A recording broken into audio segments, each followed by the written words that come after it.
Okay, here we go. Christopher Keane is with us tonight. His new book is called Romancing the A-List, and in it he goes step by step, providing invaluable insights on how to nab the most bankable stars through the strength of your screenwriting. Mr. Keane is a working screenwriter himself, with a series of feature films and television series to his credit. He's published novels and nonfiction works as well, including the best-selling How to Write a Selling Screenplay, and he teaches at prestigious establishments across the globe, including NYU, Harvard, and the Smithsonian Institute. Of his new book, director Michael Miner raves, Chris Keane's Romancing the A-List stands head and shoulders above a very crowded field of how-to books, while best-selling author Joseph Ambaugh says, anybody with an interest in screenwriting should read Chris Keane to learn just how it's done. It is a great pleasure to welcome Mr. Christopher Keane to our program. Mr. Keane, are you with us? I am. How you doing, Jamie? Hey, it's great to hear from you, Mr. Keane. Thanks so much. Call me Chris, will you? I'll do that, yes. I'm sorry. I was raised to say no, sir. That's okay. Yeah, I do the same thing. I just wait for people. I had a psychiatrist once who I had to call Dr. So-and-so for about 4 years until finally she said, look, you can call me by my first name. It's been 4 years, you know. Yeah, absolutely. I'll do that for you. Great. I'm interested to know, this is usually the first question I start out with, when you knew that you wanted to be a writer, and when did you know you wanted to be a writer for the movies more specifically? Well, when I was a kid, my parents just weren't interested in reading Goo Goo Goes to the Garage, so those kinds of books didn't appeal to them. So instead, they read to me from Dickens. So so when I was a kid, I was the only kid I've ever met actually who had this great aspiration to be a Dickensian character. Running. I saw myself as running through London, grabbing purses and snatching things, and hiding out, and people trying to find me. So, I mean, I got a good sense of literature, that's for sure. And they read to me, taking the parts and all that stuff. And it was really, I don't remember much of it, but I know that it got in somewhere. So yeah, it got in your bloodstream somehow. Yeah, it did. Yeah. Goo Goo Goes to the Garage. I don't know how far that would have gotten, but But you're talking about my favorite. You're talking about my favorite book there. Well, I'm sorry, man. I apologize for that. Yeah. So how did you get into the industry? I mean, what was your big break? Well, the big break in the movie industry was when I just got out of college. I wrote this book. I left college and I was living down in Florida, and I had an agent from the William Morris Agency, and I got this agent by just somebody at a party one night when I was in New York said, listen, you've written some stuff. Why don't you call, let's see now, I know one agency. It's called the William Morris Agency. And I said, okay. So the next morning I called them up, and, the woman who answered, I said, my name is Chris Keane. I've written a couple of things, and I think you're the only agency I really know of, and I thought I'd call you up. And she said, well, you got a lot of moxie. Hang on for a second. So I ended up going up to meet Joe Gold, and who was the head of the literary department in New York, and he gave me an agent, and then boom, that was it. I don't think I'd have the guts to do it today, but, to do something like that. But it was, so I had an agent, and that was good, and then he moved to L.A. to be with the agency out there, and he called me up. He said, look, I got this guy who lives out in North Hollywood. He's a modern-day bounty hunter. He's a guy he has a life master in bridge. He's a classical music aficionado, and he hunts down people and throws them in the back of his trunk if he can, or puts them on airplanes in handcuffs, and he just hunts down some bad guys and brings them back dead or alive. And I said, okay. And so I went out there and lived with this guy, Ralph Thorson, and his wife and his daughter, and half of the criminal element of Southern California for about a year, researching the book. And then one day, the day after it came out, actually, a guy from Paramount Pictures, Mort Engelberg, called up, and Steve McQueen, and he said, look, I think I got a picture for you. Steve was a guy who was in an old TV series called Wanted Dead or Alive, and he knew that he was dying at the time. Steve McQueen did. So was this the last film he did, The Hunter? Yeah, it is the last one. It's a great film. It's a great swan song. Yeah, he just wanted to kind of like close it out. I guess that's part of it. And it was kind of amazing to hang around with this guy. I mean, I understood. I met him.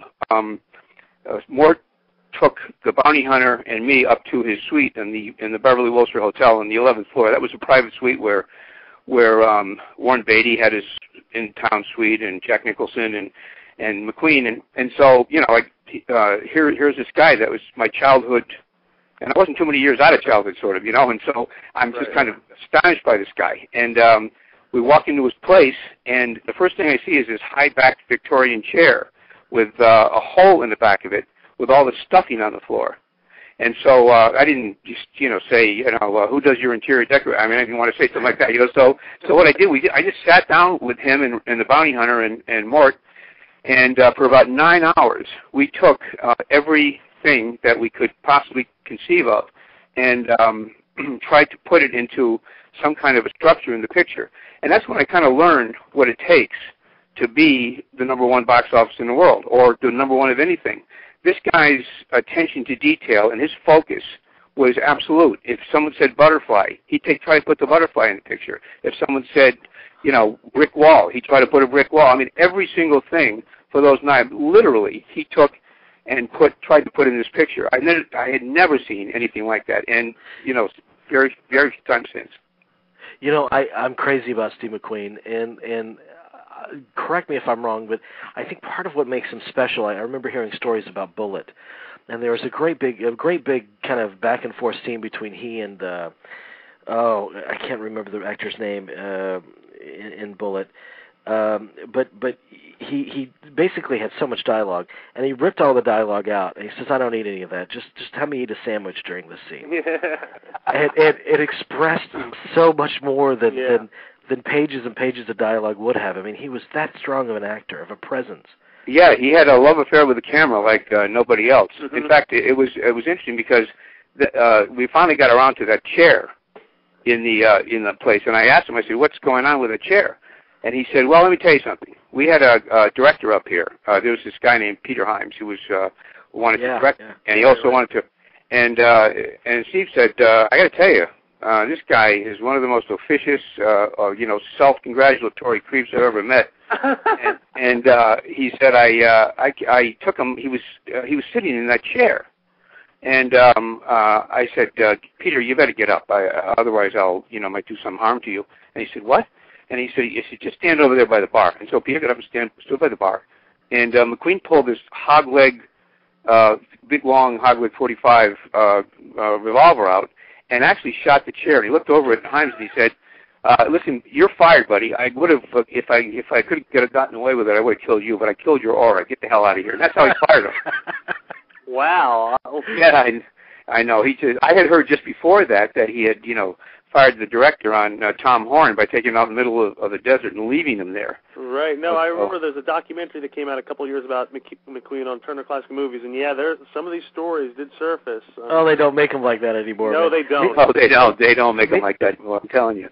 Meanwhile, you must have been intimidated as hell. Well, it was really heady stuff, I'll tell you. I just, he took me down to his house, and I found out how he really died too. People, he died from cancer, but really it was about he was a stoker in the ship in the Second World War, and all that asbestos lining got it. And then he had this Indian motorcycle collection. It was vast, and all of the exhaust systems were aligned with asbestos. So by the time they got to him, he had no immune system left.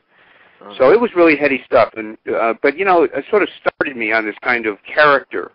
The one big, strong part, and the bounty hunter himself in the book was exactly that. He was kind of this dynamic force, and it just and everybody else sort of like came up to his speed, and that's really why I wrote this book, really, the Romancing the A-List, because if you want to get into Hollywood, as far as I know, I just spent the last year out there, and I've spent a number of years out there, and it just seems to me that that's what happens. The agents want a dynamic central character to show to their clients, and the managers do too, and that's what they're looking for, because and then when the writer writes it, they've got to get that one guy down or one woman down, and what happens is that everybody else will kind of rise up and to meet that character's strength and dynamism and all that. That's what I've seen anyway.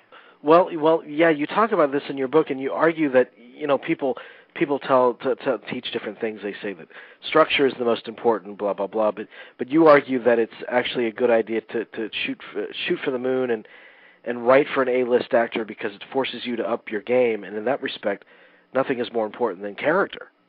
Yeah, and that's right. I mean, the character is it's a funny word too, because I ask some of the students, what do you think character is? And they say, well, it's it's how he dresses, well, the thing that I always say is that character is what a person does, and how you kind of evaluate him. For instance, I read somewhere a long time ago about just a little situation.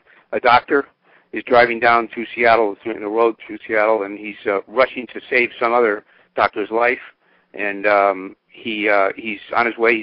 This doctor is a very famous doctor, and if he saves his life, which he will, because he's the only guy who can do it, he'll become more famous than he already is, or his reputation will be enhanced.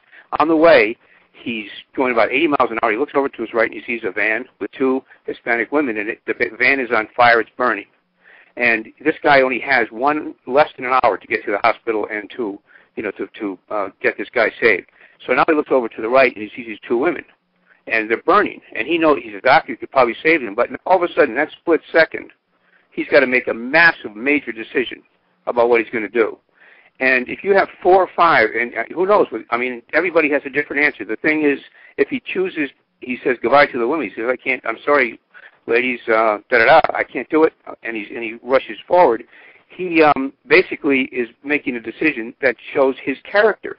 And if you have 4 or 5 of those things in a screenplay, for instance, you're going to chart the character arc of that character and see how he may, at the end, in a different situation, choose the women. In other words, he's become less, aggrandizing.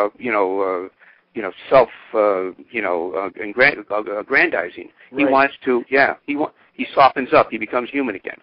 And that's absolutely a lesson that you teach in your book, that the character is defined by those series of conflicts, like how important conflict is. Yeah, big choices. Establishing. Yeah, those big choices are something. I mean, it's a lot of people. The reason that everybody looks at a picture and says, "Hey, this is so predictable," and the guy in the green button did it, and the guy in the white hat did it. You can figure these things out because the writer overloads the decision-making process so much so on one side that there's really no choice. And so it's really, you got to put them right on the edge so that they can move through the story, and you can see a transformation that happens. Then again, I got to call you on this because I did read your book carefully, and I don't think it was all Dickens that your family was reading to you, because I think you kind of made your first discovery about character. It had to do with when your mother read you Little Red Riding Hood. Oh yeah. Yeah, she did. That was funny. I was sitting there. Geez, it was like I was, I don't know, 8 or 10. I think it was 10. I'm somewhere in there. And I was reading Little Red Riding Hood. And she walked in. She said, "What are you reading?" I said, "Little Red Riding Hood." And she said, "What's the story about?" And I said, "Well, that's the name of the story is Little Red Riding Hood. It's Little Red Riding Hood." She said, "Well, that's a little girl who shows up a couple of times, but And so she said, "What do you think about the wolf?" And I said, "The wolf? Well, he's the evil, And she said, "Tell me a story about the wolf." So I'm thinking, well, I said, "Mom, the wolf lives the wolf lives in this forest, and he's lonely, and he needs some companionship, and he sees a light in the forest, and he walks up and he sees inside the house this old woman who's sitting there, and so he puts a little piece of origami on the front porch, and she comes out, and she sees it, and then she puts out some food, and all of a sudden a relationship begins. And he becomes her handyman, and they have a nice, terrific relationship. So one day she says, "Listen, Wolf, you got to hang out in the woods up there because I got my granddaughter's coming, Little Red Riding Hood's coming by." So the wolf says, "Sure, no problem." So he goes up in the woods, and Little Red comes in, and something happens to the wolf. He becomes obsessive. He just looks at this little girl, and he kind of falls in love. And it happens a few times. And one day the grandmother looks at the wolf, and he says, "What's going on here?" And the wolf says, "Nothing. No. He said, "Listen, Wolf, I'm sorry, but we can't do this. I saw the way you were looking at my granddaughter, and that's just the way it goes. We're not doing this anymore." And so, and the wolf gets mad, and she gets mad, and ultimately what happens is that he kills a grandmother and becomes the first cross-dressing wolf in history of cinema or literature. And so he waits in bed, and that's what and that's how it ends.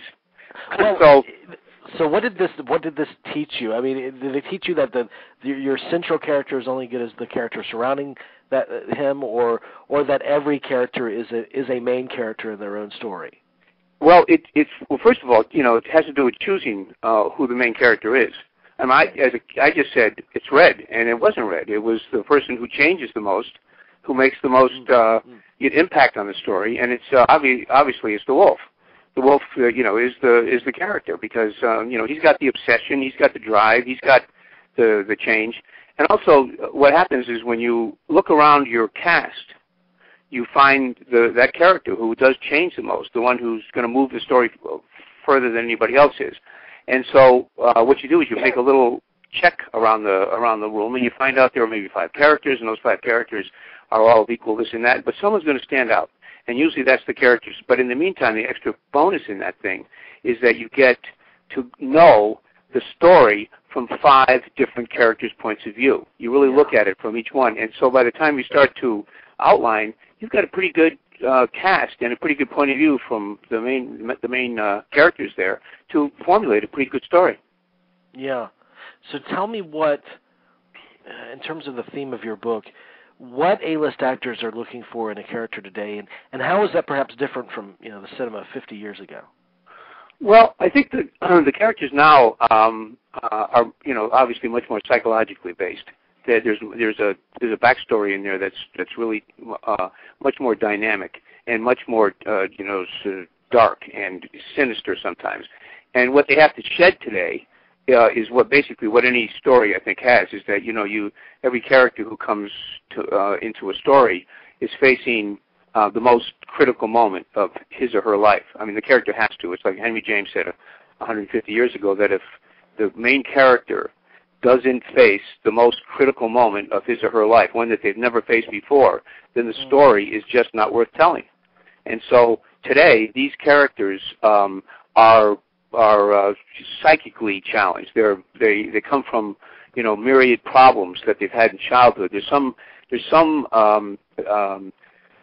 engine that began turning way back someplace, that began behavior patterns that culminated in what this character is going to do on the screen. And it's like they're carrying a big steamer trunk of hell behind you. They've been dragging this thing. It's taken their lives and turned them into hell, and that they can't get out of it. And so what the writer does is he or she presents the last chance, really, for this character to break the chains that are dragging this big box behind them. And so you put everything. You make that character so dynamic and so threatened that once they get in, they can't get out. They must keep going. I mean, it's like what happens. Yeah, I mean that's really what the stories are today. I mean, I see it, and really in good pictures. They just cannot get out of the prison of their fears. Basically, is what it is.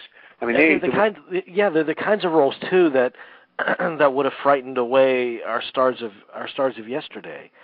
Charlton Heston wouldn't have taken something like that, Right, true. Right. They're not afraid to be ambiguous and kind of anti-heroes in a sense, Yeah, that's right. I mean, look at one of my favorite movies is the one that everybody else liked too, is Good Will Hunting. Look at this guy. Yeah. I mean, talk about that in depth in your book. Yeah. Yeah. I mean, here's a guy who is a prisoner of his own fears. He chooses to live down there in Southie Boston. He works not by chance, really, at a major university at Harvard, and what he does is he wants to look at something, but he doesn't want to be of it. So now he gets exposed, and so the writers did a very ingenious thing, and I think it's a really good model for other writers to take a look at. What they did is they actually looked at the Will Hunting character, and they found out where his real fear centers were, the things that were really conflicted, his heart, his head, and his psyche. And so what they did is they assigned one character in there to actually bring that out of him. Minnie Driver brought out his heart, and Skarsgård brought out his intelligence, and then Robin Williams, as the shrink, went after his psyche, the deep, dark secret of the past. And they just went after him. He became this target, so the writers created these three characters to be like drill bits that went inside of him and pulled out the fears so that he could look at them. And so that was the kind of methodology they used, and it worked out beautifully, actually. It's a beautiful screenplay. Yeah, it really is. It is. Yeah, it really is. So you teach. I mean, I'm sure you've had your fair share of teaching and workshops and different classes and things. Sure. Tell me about the young people writing scripts today, where their level of story sense is at, or their sense of character. Where are they winning the battle, and where are they lacking? Well, a lot of right now, I mean, I'm here in Boston right now, in Cambridge, and I'm teaching students I mean, it's funny. My attorney says, you're out there teaching the unteachable, and it's kind of funny but in a way, I don't really, knock them over the head. What I do is I kind of provide for them some of the stuff that we've been talking about today, and let them kind of come up with their own stuff. I never throw anything away arbitrarily. I mean, usually whatever story they tell comes out of their own stuff. Right. One of the questions I ask up front, which they answer with guilelessly. I mean, it's amazing to me some of the stuff that comes out. I say, what is your darkest childhood memory? And they come out with stuff that just, that's what I'm looking for, really. I'm looking up the dark stuff, the stuff that would, plague a character. And they're very free, and they talk to each other. These people have just met on the first day. They don't even know each other. And so it's like to come out with that kind of stuff freely brings everybody together. It becomes like a little family. And because of that, I think they're able to tell each other stuff. And they tell each other stuff that's pretty personal. And that's one of the things that I think that these people come out with, but how to tell the story from a personal point of view. I mean, these conflicted people, they don't talk about themselves necessarily because, it's awfully tough to write autobiography because you're always in the center and you're kind of hedging and, you don't want to tell them about what you and Sally did when you were 11. That kind of stuff is awful. So what they do is the things that really got into them, drove home some fear, and it's all really kind of fear-based. That's what these characters that we see on the screen all have initially anyway. They've got to pull out whatever that fear is in order to deal with the problem of the movie, the thing that we can see. So I think that most of like I have students at Harvard and I have students at Emerson, and these are two very different worlds. The Harvard kids are 80% of them are on scholarship. And so they come from all over the world, and they're really brains. I mean, they're brainiacs. They have an extra something about them. And then the other 25% are people who come in through their fathers and mothers, et cetera. So they've been fairly privileged. So they don't have. So that's two different worlds that I'm operating with. In Emerson, these students come from families that are. It's a fairly expensive college, so they're fairly well-to-do. And what these kids have seen is their parents struggle to build whatever their businesses were, and so they really sit in the middle of these things, and they see the people that they love, their parents, really go through struggles, really start by pushing and failing, and then so they go through the same kind of thing that a character would go through in a shorter period of time, so they can understand that. And I think in that way, the Emerson kids are better in terms of that. I mean, as a rule, than the Harvard kids. But the Harvard kids bring something extra to it. They bring, we talked about this with the previous guest too, who's a screenwriter. Isn't the most daunting task at first establishing your original voice, finding what your voice is? Yeah. And are these lessons really geared? I know those first four questions that you ask, one of which is, like you mentioned, the childhood memory. Isn't that all in service of discovering what your voice is as a writer? Yeah, I think it's the voice. I mean, I think of the voice when someone says the voice. I think of it in terms of what books are. That voice. Mm-hmm. Toni Morrison always said that. And a lot of others, that the voice is the most important thing in a book. I mean, it's the thing that why, for instance, Atonement was not a very good movie because they couldn't get the voice, or the Bonfire of the Vanity. They couldn't. You can't replicate that thing. You just can't do it. So I think the voice is almost in a movie is the sense of the fear. I think it's not just in the way you tell the story in terms of the words, but it's really the the kind of paranoia or the obsession or the sense of catastrophe, stuff like that. That's really where the voice comes from, I mean, as far as I can tell in films. Although every film does have a distinct voice. That's people say, they're all the same. Well, I said, well, go out and read them. I mean, then you'll see that they aren't the same. These people have individual voices. I can pick up scripts and know exactly who's reading them, who's written them, without having looked at the title page. Yeah. Sometimes, you can really pick up those things. In fact, your book sorry. No, I'm sorry. Your book is called Romancing the A-List. There's actually a link to the Amazon page on our website where our listeners are on right now. It'll take you right to it if you can purchase it through there. It's a terrific book. I want to ask, because you kind of some of the closing parts of your book deal with it. The advice you give to a struggling screenwriter, is how important is it for the screenwriter to live within the industry in L.A.? I think it's important. I think that one of the things that everybody should do is they should go out there and to spend time, because it's you make the contacts, and you can go around town, you schmooze, you meet people who are in the same position you're in. It gives you a sense of the struggle, and it gives you a sense of the success. And I know people who have gone out there, they spend 6 years, 7 years, and they come back and they're in publishing or they're in something else. But it's really, I think you have to be there for a while just to get a sense of the place and the sense of the people. Some people are intimidated by it, and other people just kind of take it, like ducks. They just love it. I mean, it just works. Right. But I would say if you had a chance to go out there and spend even from May until June or May until September, even if if you have the summer off or something, get an internship. Or just go out there and Emerson has and Harvard both have big programs there, and any school does. I mean, you can virtually find some counselor who knows somebody in the schools, or even if you're not in school, I would just take the shot. I mean, you only have one life. If you sit back in a small town in Kentucky and say, I want to be a screenwriter, and you start banging away and you can't find anything, it's probably the reason why you can't. You may be talented as hell, but unless you take that chance, you gotta walk over the line. I mean, you have to. I think if you really do that. In New York, you don't have to do it anymore, but I think in Hollywood, because of the nature of the business, because it's a collaborative art, you really have to go out there. I mean, I've had people tell me that, and it's true. You can't do it from like the East Coast. You got to go out to Los Angeles.